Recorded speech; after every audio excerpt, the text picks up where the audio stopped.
Hello, my name is Professor Mandy Cleveland. My area of specialty is counseling psychology. I got my undergraduate degree in psychology from the University of Southern Indiana. It is a smaller school in Evansville, Indiana. I got my master's and I will be completing my doctorate by the end of 2012. They're both from Ball State University. My master's degree is a double major in counseling and social psychology, and my doctorate will be in counseling psychology. And my cognate, which is a specialization, is in social psychology. Here at Lander, I teach abnormal psychology, personality theory, theories of psychotherapy, health psychology, senior seminar, which is our Psychology 499 class. It is the last class you would take before you graduate. I also do the field placement class, which is Psychology 299. That's where you would go out and actually find a placement to get experience in the workplace. And one of the other special courses I teach is group therapy. I'm the faculty advisor for Lander's Gay Straight Alliance. This actually just started in 2011, was the first year. I have research and clinical interest in GLBT issues. Some of my other interests include health psychology, assessment, and communication within couples. One of the things that people commonly ask is the difference between counseling and clinical psychology. People that want to be a clinician will probably look at both programs. Historically, there was a significant difference between counseling and clinical psych. Clinical psych was for more severe pathology, so people that would say have bipolar, schizophrenia. Counseling psych tended to deal with more everyday problems such as marital therapy and adjustment issues. However, as the fields have progressed, that is really less and less the case. The licensure you get with either degree is exactly the same, and depending on the setting you work in, that really determines the severity of client population you'll deal with. So while there was a historic difference between the fields, the difference is a lot less true today. So if you're thinking about going into either of those areas, the far more important thing is to look at the specific program and figure out what population you want to work with. Do you want to work with adolescents? Do you want to work with veterans? Whatever your population of interest is, make sure that the program is going to fit that for you. That is far more important than the actual category at this point.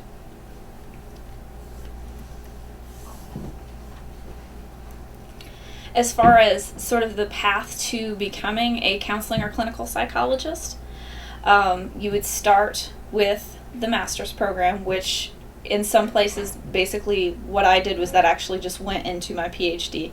You can do it at a separate place and then go to your PhD at a different university. So it really depends on your choice. If you have any inclination to get a PhD, I think that the thing to do would be to go to a place that has a PhD program there, so that if you choose and are accepted, you can continue on in the same school. I find that to be a lot easier. You won't have to worry about course transfers or anything like that. However, if you decide just to stop with a master's degree, you can get licensed as a master's level counselor.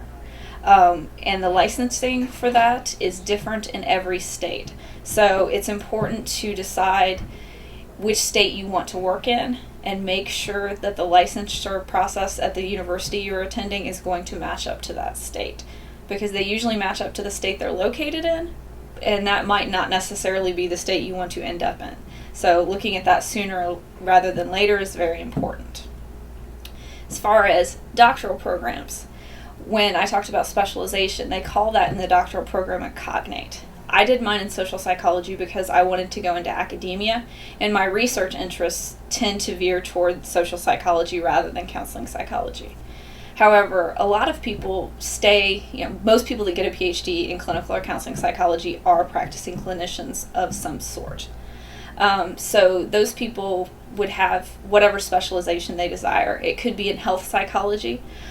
People like that tend to work in hospital settings. It could be with a specific population, such as children or adolescents or veterans or people with developmental disabilities. So there's a wide variety of what cognate you would choose, and that's part of what you would look at in looking at your program. You would want to make sure that there are faculty there and facilities there so that you would actually be able to get experience with that specific client population. During the doctoral program, there are important things that you would want to look at as well. Their assistantships are common in doctoral programs. This pays your tuition, but it also gives you experience that you're going to be putting on your vita when you go look for a job. So these are very important things to look at as well. My doctoral program did a great job of giving me a lot of teaching experience. That was very important to me because I wanted to go into academia. It also gave me supervising experience, so I was able to supervise master's students as a doctoral student. This is important because something that's unique to a clinical or counseling PhD is that you are required to do a year of clinical internship as part of your degree. This means that it takes longer to get a PhD in counseling or clinical psych as compared to other areas of psychology because you do that year of internship. It is paid, however, it is not paid particularly well. You have to basically find your own placement. There's a whole system that you go through. For me, I did mine at the counseling center at the University of Memphis because I had also done my master's internship at the Ball State Counseling Center. So college students were my population of interest, which fit really well with my desire to eventually become a professor. However, you can do it in other settings as well. People do them in hospitals, in VAs. Those are really common settings to do them in. But having that in mind when you start that program, that's something you're going to have to do. This generally will require you to move. For instance, my doctoral program was in Muncie, Indiana at Ball State University. I had to move to Memphis to do the internship. So, also, once you complete this, you will think of licensure. So that's another thing that's going to be unique to the counseling or clinical degree.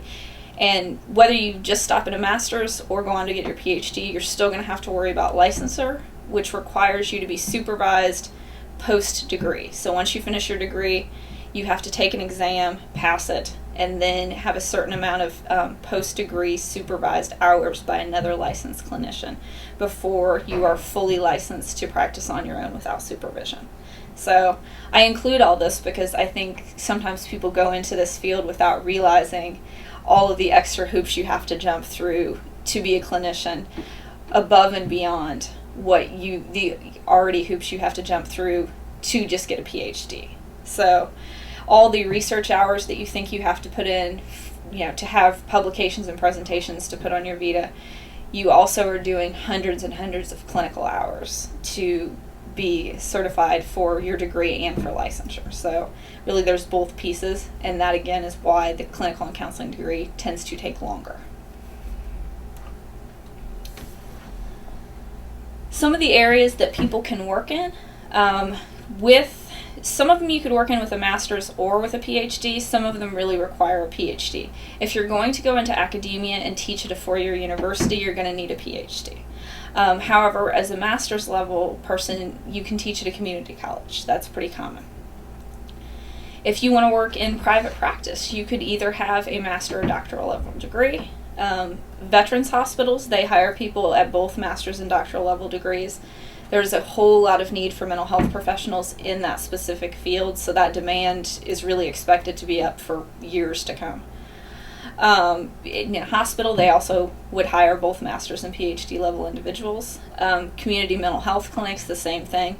In fact, I would say that they are primarily staffed with master's level clinicians. However, college counseling centers are a little different. At larger universities especially, college counseling centers are almost always exclusively psychologists that are PhD level. Occasionally at smaller universities, and Lander is an example of that, the counseling centers are staffed by master's level therapists. But that is becoming less and less common. So people that desire to work with that college population in a college setting are better off getting a PhD if that's their desired population. Another area you could go into is to actually join the military. I've known people that I went to doctoral school with that did that. So you can go in as a pretty high-ranking officer with your doctorate. So, and again, as I said, the military is in great need of mental health professionals, so that's an area that will continue to grow. As far as preparing for graduate school as an undergrad, obviously the things that everybody knows are your GPA is really important. Your GRE scores are going to be very important. Your GRE is the graduate record exam. So all of those things, you know that these are going to be important. Some of the things people don't think of, and here in Psych 190 is the best time to start thinking of these things, are who is going to write your letters of recommendation. So, and this is, even if you don't want to go to graduate school, I'm assuming you're going to want a job, so you're still going to need letters of recommendation. Having an idea of what professors you would like to write these for you, and making sure that you are making a good impression with those professors and that you are known to those professors. So speaking up in class, being well prepared for class, going to the professor's office to ask questions. All of those things are going to be really important to start planning now, as opposed to waiting till your senior year and then having no idea who is going to write your recommendation letters. It's very important to think of that beforehand. Also, our Psych 299 class is going to be very important for that, especially if you want to go into a clinical area. To have some sort of experience with clinical populations that you can put on your vita or resume, other than, hey, look, I have a psychology bachelor's degree. You're going to need to have other work experience, even if it's not paid work experience, in that area, whether you're trying to go out and get a job or whether you're applying to graduate school. That's still going to be very important. Also, if you are applying to graduate school, one of the things that hurts people the most is when they limit themselves geographically. If you're looking at programs, you need to look for fit. You need to look for where you want to go and what population you want to work with and what you want to do, as opposed to, wow, I think that's a cool place to live. So many people get in trouble when they do that. Also, when you write your personal statement to a graduate school, they're going to want to know why you want to go into that field, but they're also going to want to know why you want to pursue that field at their university, and you're going to have to be able to articulate that. And because it's in Florida and I want to be near the beach is not going to be a good reason. So you're going to have to be able to say something specific about that program. So not limiting yourself geographically is very important. So in closing, if anybody is interested in pursuing either counseling or clinical psychology, whether it be at the master's or PhD level, I'd be more than happy to speak to people individually if they have any questions. If you get to the point where you're applying and want somebody to look over vitas, applications, personal statements, anything like that, more than happy to help. My office is LC 364, is located right next to Dr. Schneider's office. So everybody in 190 should know where that is. So if you do have any questions, you can also email me. My email is mcleveland@lander.edu.